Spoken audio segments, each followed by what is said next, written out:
हे guys welcome to my new blog. आज चाहिँ म रहेको छु भोजपुर सिद्धकालीमा रहेको छु र यहाँ चाहिँ तपाईहरुले देख्न सक्नुहुन्छ भोजपुर सिद्धकाली मन्दिरमा प्रवेश गर्ने मेन द्वार रहेको छ र यहाँ वरिपरि रहेको छ खलैचा पनि रहेको छ। यहाँ आएर ठ्याक्क प्रवेश गर्नुभन्दा अगाडि बस्ने पनि रहेको छ र यहाँ चाहिँ रहेको छ शनि देवीको मन्दिर रहेको छ।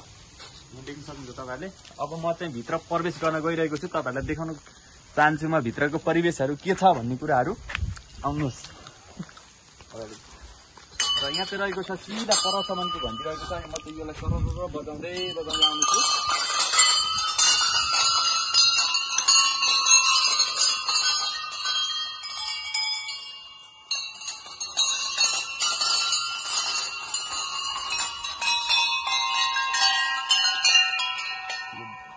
पिपलको रुखमा पनि ढोग्नुपर्ने यहाँ चाहिँ प्रचलन रहेको छ। र अब यहाँ पहिला हातमुख धोएर मात्रै यहाँ मन्दिर प्रवेश गर्नु पर्ने भन्ने मान्यता रहेको छ। र म चाहिँ यहाँ हातमुख धोएर मात्रै भित्र जान चाहन्छु। यहाँ सिद्धकाली मन्दिरमा आउने छ पानी, आनन्दको पानी। यो पानीमा खलल मुख धुन्छु अनि पानी पनि खानुपर्छ। क्या आनन्द आउँछ क्या साथीहरू यो पानीले। अब म यता अगाडि बढ्न गइरहेको छु र यो छेउको सानो घन्टी बजाउँदै जानु पर्यो। म चाहिँ यो ठुलो घन्टी भन्दा पनि सानो घन्टी बजाउने। र यहाँ रहेको छ यो चाहिँ मन्दिरको नाम अलि थाहा भएन, यो पनि यहाँ पनि रहेको छ। भित्र देख्न सक्नुहुन्छ तपाईँहरूले। तपाईँहरूले पनि दर्शन गर्न सक्नुहुन्छ। यहीँबाट फोनबाट भए पनि दर्शन लिन सक्नुहुन्छ। भोजपुर सिद्धकाली मन्दिर कस्तो छ भन्ने कुराहरू तपाईँहरूले थाहा पाउन सक्नुहुन्छ। र यहाँ रहेको छ अर्को घन्टी, यो पनि बजाउने। र यो ठुलो घन्टी चाहिँ यसरी बजाउनुपर्छ। ठुलो घन्टीलाई रहेको छ यहाँको नलैसरीको घन्टीहरू देख्न सक्नुहुन्छ तपाईँहरूले। अब रहेको छ मेन गेटमा रहेको छ यो ठुलो घन्टी पनि बजाउनु पर्ने हुन्छ। यसरी यहाँबाट पस्नु है। र वरिपरिको तपाईँहरूले भ्यू देख्न सक्नुहुन्छ। र यहाँ चाहिँ रहेको छ भोजपुरको मेन पूजा गर्ने ठाउँ चाहिँ यहाँ रहेको छ। अहिले दिउँसो 12 बज्न लागेको छ र अहिलेसम्म पनि बिहान बालेको बत्तीहरू चाहिँ बलिरहेको छ। यहाँ देख्न सक्नुहुन्छ तपाईँले भित्र चाहिँ बत्ती बलिरहेको छ। 12 बजेको समय पनि बत्ती बलिरहेको छ। र तपाईँले देख्न सक्नुहुन्छ यहाँनिर चाहिँ बिहानको समयमा पुरा बत्तीहरू झलमल्ल बलिरहेको हुन्छ। यो वरिपरि अहिले दिउँसो पनि पूजा गरिरहनु भएको छ। र यहाँ चाहिँ रहेको छ दान पेटिका।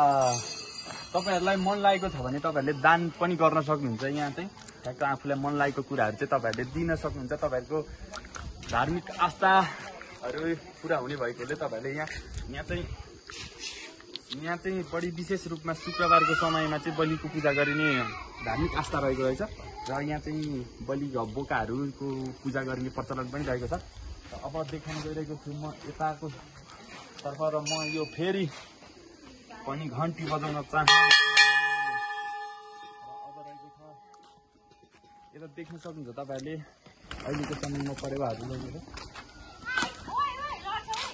र यहाँ रहेको छ सुनको घन्टी। सुनको घन्टी बजाउनु पर्ने हुन्छ। सुनको घन्टी अलिक बजाइ नै फरक छ नि त हो सुनको घन्टीको बजाइ। र यहाँ पनि फेरि अर्को मन्दिर रहेको छ। यहाँ मुख्य भयो परतिर ओतिर साइडहरू रहेको छ। यहाँ पनि रहेको छ। र त्यसपछिको अर्को मन्दिर लास्टको मन्दिर यहाँ रहेको छ। पल्लो छेउबाट सुरु गरेर सरर मन्दिर दर्शन गर्दै गर्दै यहाँ लास्टमा आउनेछ। र यहाँ आएपछि यताबाट सुरुमा पस्यो भने पनि यहाँबाट गेटबाट पसेर यहाँनिर आएर हातहरू मुखहरू धोएर पस्ने प्रचलन रहेको छ। र उताको सुरुको गेटबाट पस्यो भने पनि उताबाट हात मुख धोएर यता पस्नु पर्ने भन्ने प्रचलन रहेको छ। र यतापट्टि देख्न सक्नुहुन्छ यो गेटलाई तपाईँहरूले यताबाट पनि पस्न सक्नुहुन्छ। र भोजपुरको वरिपरिको सेरोफेरो वातावरणहरू चाहिँ आउने बाटो सिद्धकाली प्रवेश गर्ने बाटोहरू चाहिँ यो तरिकाको रहेको छ। र देख्न सक्नुहुन्छ। So yeah, here is me, Mr. Paul Newpane Vlogs.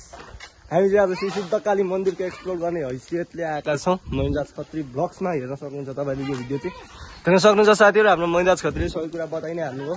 त्यो सिद्धकाली मन्दिर मुख्यतः भोजपुरमा के कारणले फेमस छ भने के कारणले फेमस छ यहाँ भक्तजनहरूले मागेको धार्मिक आस्थाले एकदम अलिक फेमस छ। भक्तजनहरूले मागेका चिताएका कुराहरू पुरा हुँदै आएको कुराले अलिकति फेमस छ। हाम्रो सिद्धकाली मन्दिरको वरिपरि वातावरण हेर्न सक्नुहुन्छ। यस्तो बवाल सिन छ आजको हेर्नु त घाम लागिरहेको छ साथी होइन। ओके तपाईँले देखिसक्नु भएको छ भोजपुर सिद्धकाली। यहाँ रहेको छ सिडिओ भोजपुर जिल्ला प्रशासन कार्यालय।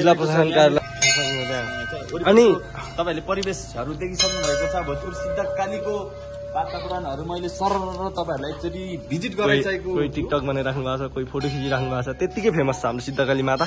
सो या र यति भन्न चाहन्छु। ओके आजको भिडियो यहीँ अन्त्य गर्न चाहन्छु। Okay thank you.